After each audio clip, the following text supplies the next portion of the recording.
Gadis barbar pilihan Ustadz tampan. Bab 091. Ikram buru-buru memberikan tangannya. Gigit yang keras agar hatimu lega. Gak jadi. Kenapa? Gigit aja sayang. Mas ikhlas. Yulia menggeleng, tak lama kemudian dia malah menggigit kaki suaminya karena itu.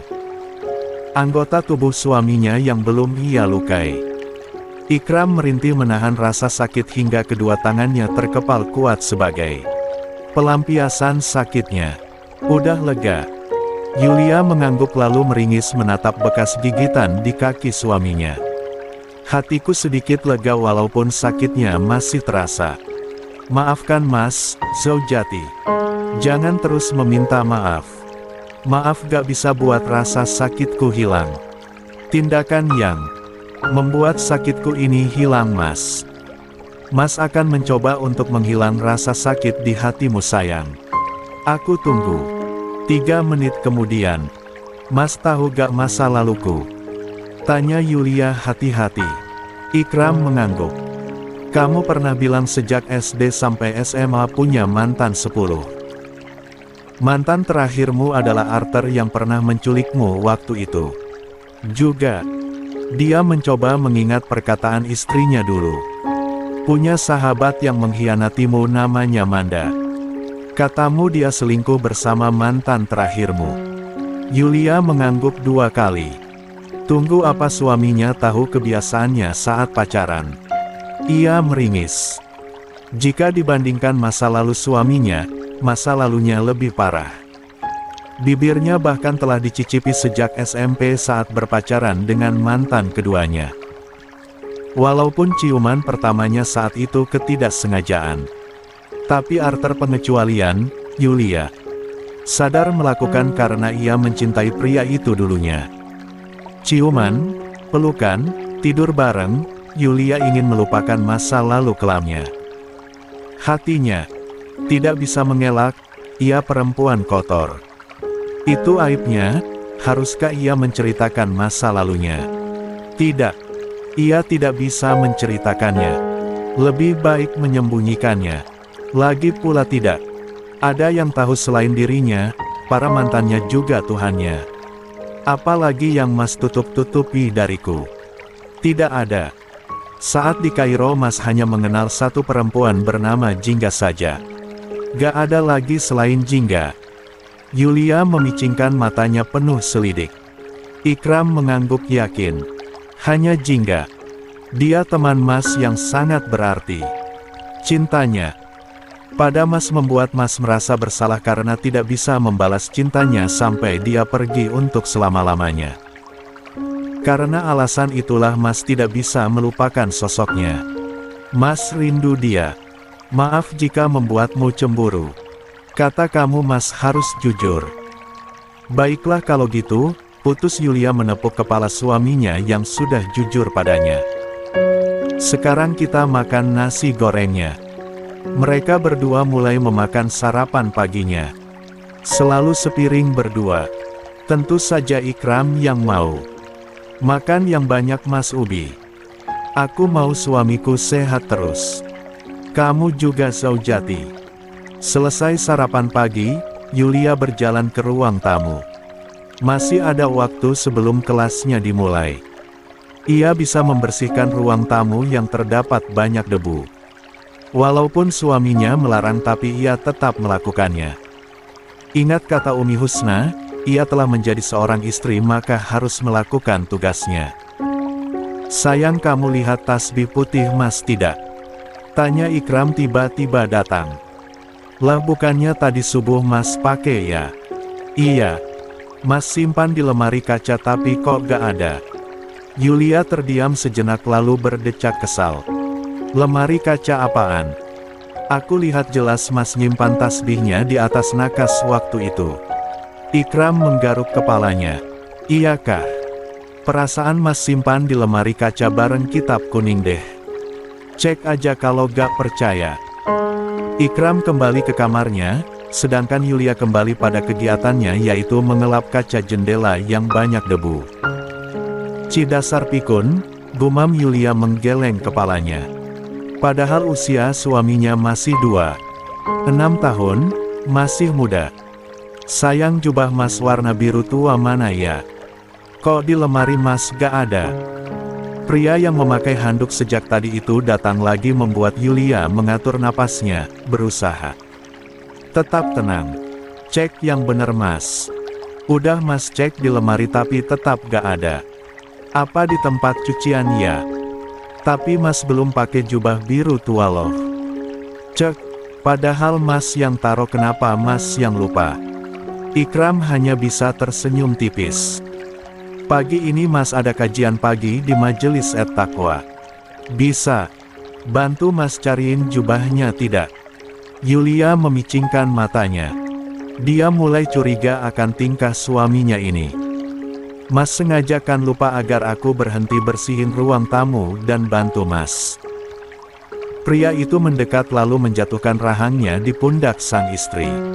Kok kamu peka banget sayang? Yulia berdecak, dia menyikup perut suaminya membuat Ikram harus jatuh ke lantai sambil memegangi perutnya. Padahal sikuannya tidak terlalu kuat. Jangan manja mentang-mentang kita udah baikan. Sekarang pergi ke kamar lalu. Siap-siap. Bukannya tadi Mas bilang mau ada kajian pagi di luar. Sayang, kamu nyiku perut Mas sakit tahu. Yulia memutar bola matanya malas. Cek lemah. Mas gak lemah. Kalau gak lemah Mas aku siku dikit aja langsung kesakitan, ledeknya membuat Ikram berdiri lalu mengangkat tubuh istrinya ke atas. Mas kuat sayang. Ceka turunin. Gak mau. Mas Ubi. Jangan ngeselin jadi orang. Ikram semakin mengangat tinggi-tinggi istrinya.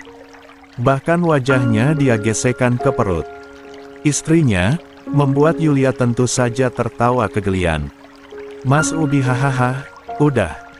Geli tahu. Sekarang kamu bantu Mas siap-siap. Gak mau Mas. Harus. Ikram membawa istrinya menuju kamar lalu meletakkan tubuhnya itu di dekat lemari.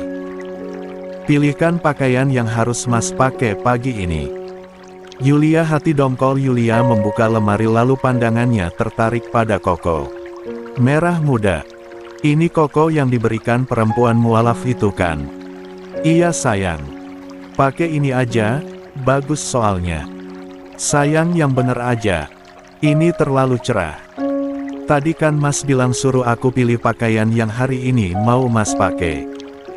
Aku pilih koko ini, sama sarung hitam bagus nih.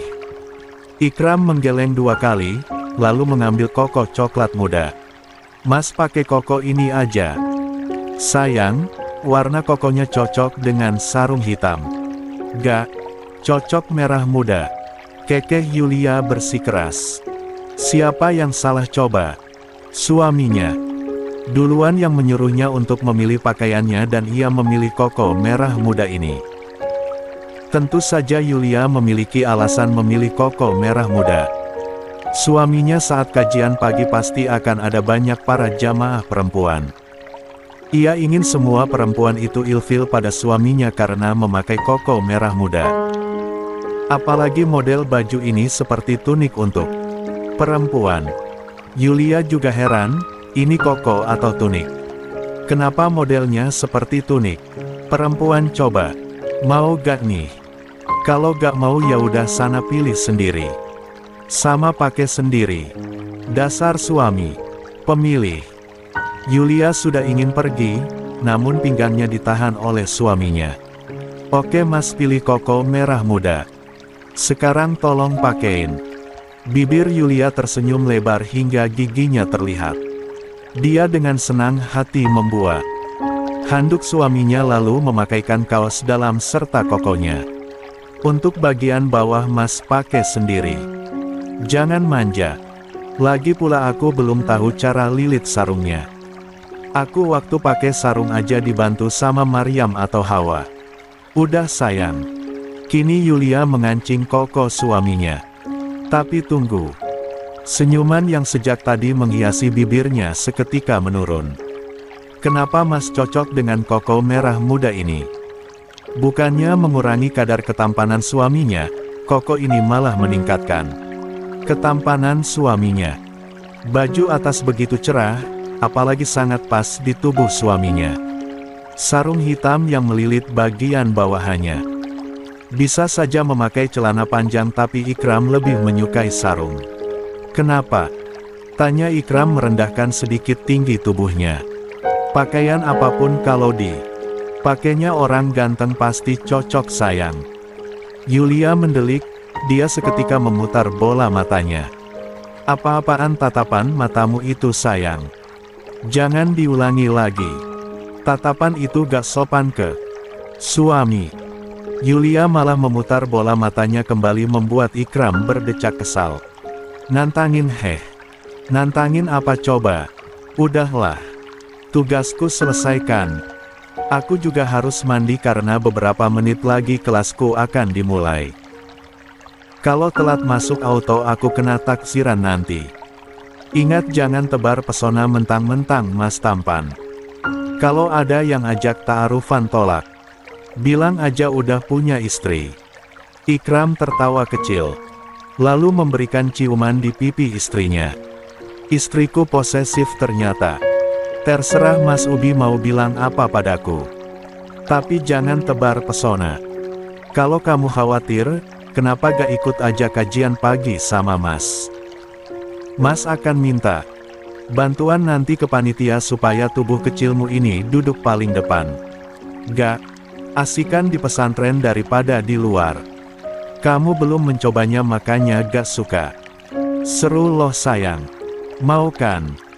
Nanti Mas minta izin ke Ustazah Jainab yang hari ini ngajar di kelas Mahabah 1. Yulia tetap menggeleng.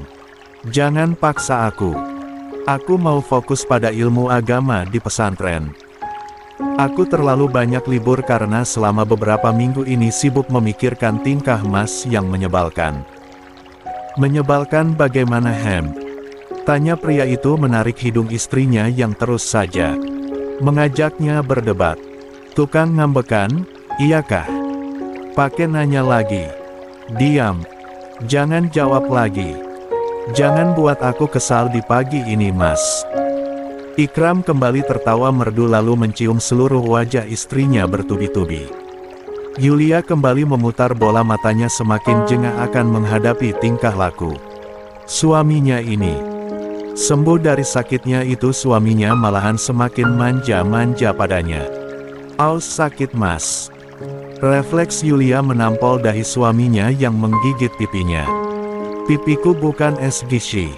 Yang seenaknya Mas gigit. Ikram menyengir lalu memeluk istrinya dengan erat.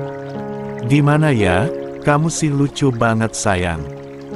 Padahal kalau ada suami yang manja sama istrinya selalu suka dan baper. Tapi kok kamu enggak? Malahan lihat wajah kesalmu itu Mas semakin ingin menghilangkan ekspresimu. Aku beda Mas. Kalau Mas kayak gini bukannya baper aku malah kesal. Kalau mau baperin aku atau buat aku manja pada Mas cukup aja diam jangan bertingkah aneh-aneh. Anjing satu, refleks mulutnya yang tidak bisa ditahan mengeluarkan umpatan saat suaminya kembali menggigit pipinya. Kamu ngumpat. Enggak. Yulia mundur hingga punggungnya menabrak lemari. Mas mendengar dengan jelas kamu ngumpat Yulia. Perasaan Mas kali. Mana berani aku ngumpat Mas. Kilahnya. Yulia mengumpati dirinya dalam hati, kenapa juga mulutnya ini masih tidak bisa ditahan ketika ia sudah kesal. Enggak sayang kamu ngumpat. Masih ingatkan kalau kamu ngumpat hukumannya apa? Yulia menelan ludahnya. Iya aku ngumpat tadi puas kan?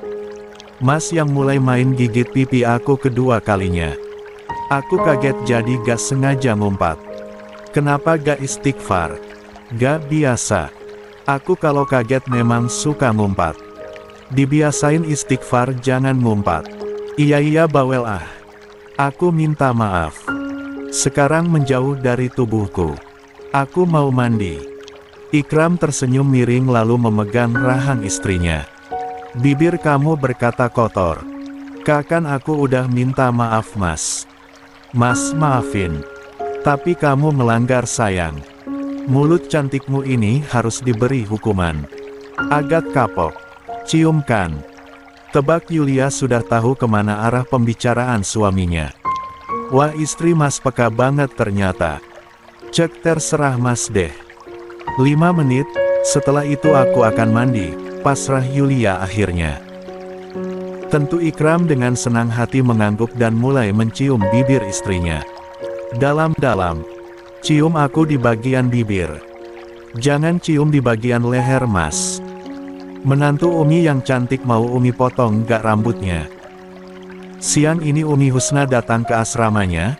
Umi dari suaminya itu mengajaknya ke dalam, lebih tepatnya kamarnya, dan tiba-tiba saja dia harus disuruh duduk di dekat cermin.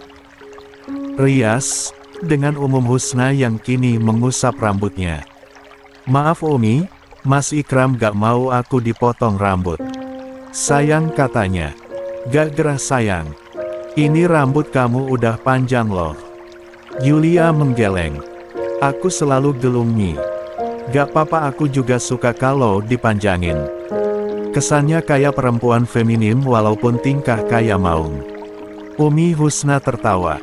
Kamu ini ada-ada aja sayang. Tapi kamu jangan terus manut sama suamimu. Umi yakin kamu kegerahan dengan rambut ini kan? Yulia tersenyum tipis akan kekhawatiran ibu mertuanya ini. Gak kok Mi. Aku udah terbiasa. Kalau pendek sayang juga, soalnya panjangin rambut itu waktunya lama. Umi Husna berhenti menyisir rambut Yulia. Lalu kini dia mulai menggulung rambutnya. Cantik, pujinya tulus. Menantu Umi benar-benar cantik. Makasih banyak Umi. Maaf Umi, alasan Umi bawa aku ke sini apa ya? Umi Husna menepuk jidatnya lalu berjalan ke lemari, setelah itu membawa botol kaca yang berisi minuman seperti jamu. Warnanya hijau namun tidak terlalu hijau karena ada warna coklat susunya. Umi kemarin pagi pergi keluar bersama Abi, terus ada yang jualan jamu tradisional. Umi beli 2 jamu kayak gini. Satunya lagi Umi kasih ke Ning Wardah kemarin. Jamu apa Umi? Umi Husna hanya memberikan senyuman manis sambil mengelus kepala menantunya. Harus diminum tiap hari pokoknya. Kalau gak kamu minum sampai habis Umi akan ngambek sama kamu. Yulia seketika tertawa. Umi Husna selalu saja mengancam dengan jurus andalannya, yaitu ngambek. Ia sekarang tahu turunan dari siapa suaminya yang suka ngambekan. Tentu saja Umi Husna. Aku percaya sama Umi. Ini jamu untuk kesehatan kan? Umi Husna mengangguk. Jamu ini kata Simbok yang penjual jamu untuk kesehatan juga. Walaupun alasan utamanya bukan. Bisa aku minum sekarang?